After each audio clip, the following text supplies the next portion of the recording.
I'm very pleased to start out with how we started this congressional session a year and a half ago, with Mr. Allred taking the lead, and I yield to the distinguished gentleman from Texas, Colin Allred.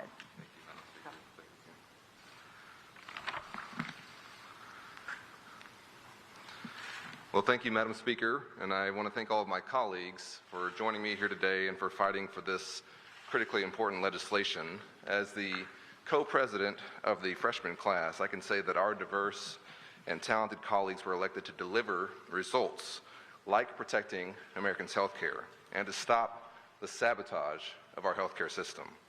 And that starts with stopping the Trump administration's lawsuit to end the Affordable Care Act in its entirety. This pandemic has made clear the deep inequities and failures in our health care system. This is especially true in my home of Dallas County, where 1 in 4 folks don't have health insurance.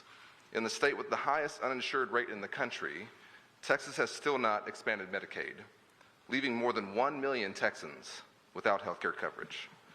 These problems were clear before the pandemic, and yet this administration is still dead set on achieving through the courts what they could not do in Congress.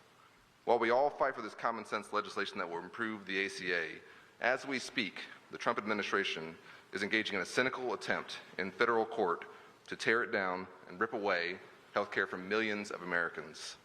Families like the Rose family in Rowlett, Texas, in my district, who I met at the opening of a veteran center.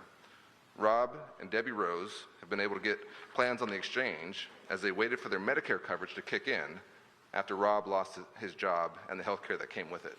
This is a story that's far too common in our country.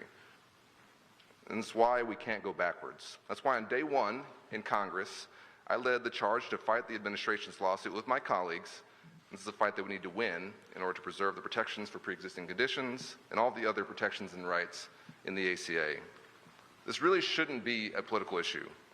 It's time for the administration to drop this lawsuit and join us in our efforts to expand coverage and lower costs.